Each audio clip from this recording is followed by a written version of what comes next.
Hello বন্ধুরা, চলে এসেছি একটি নতুন রেসিপি নিয়ে। দিয়ে দেবে এখানে নুন,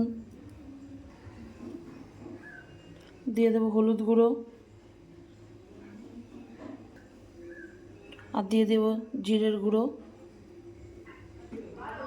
আর দিয়ে দেবো লঙ্কার গুঁড়ো,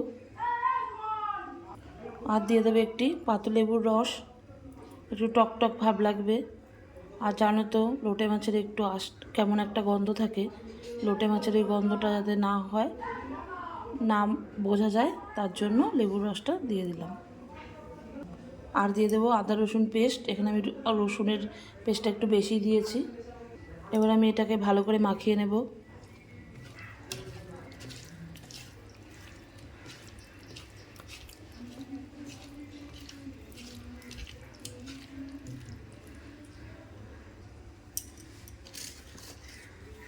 আর দিয়ে দেবো একটু চালের গুঁড়ো, 1 চামচ।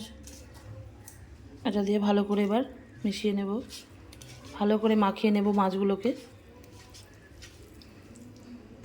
দেখো ভালো করে মেখে নিয়েছি। দেখো বন্ধুরা, নিয়ে নিয়েছি একটা বাটি।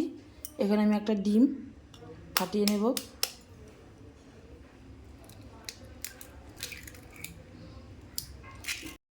এটার মধ্যে দিয়ে দেব নুন,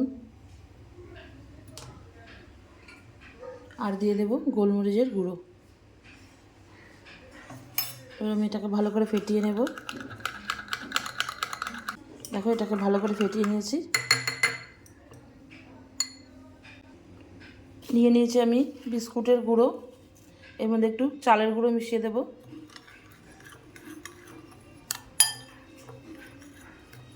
বড় একটা বাটি নিয়ে নিয়েছি। দেখো বন্ধুরা, নিয়ে নিয়েছি মাছ। এবার আমি এই ডিমটার মধ্যে মিশিয়ে নেব। ডিমটা মাখিয়ে আমি দিয়ে দেব এটার মধ্যে।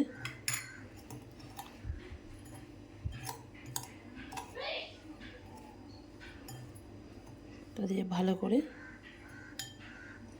দেখো সবগুলোকে আমি রেডি করে নিয়েছি। বসিয়ে দিয়েছি কড়াই।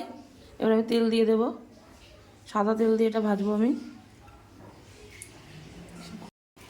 তেল গরম হয়ে গেছে। এবার আমি এক এক করে দিয়ে দেব মাছগুলো। হাই ফ্লেমে এগুলোকে ভাজতে হবে, কেননা লোটে মাছটা একদম নরম মাছ হয়।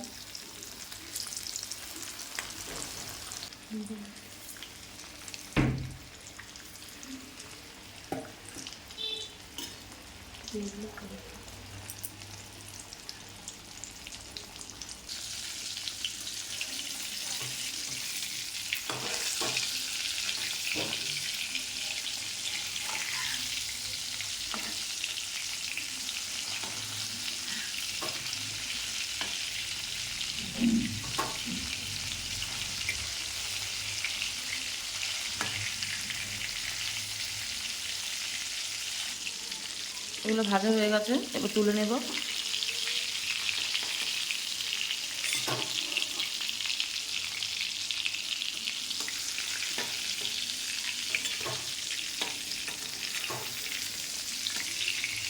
দেখো বন্ধুরা, সব ভেজে তুলে নিয়েছি। দেখো বন্ধুরা, রেডি আমার লোটে মাছের চপ।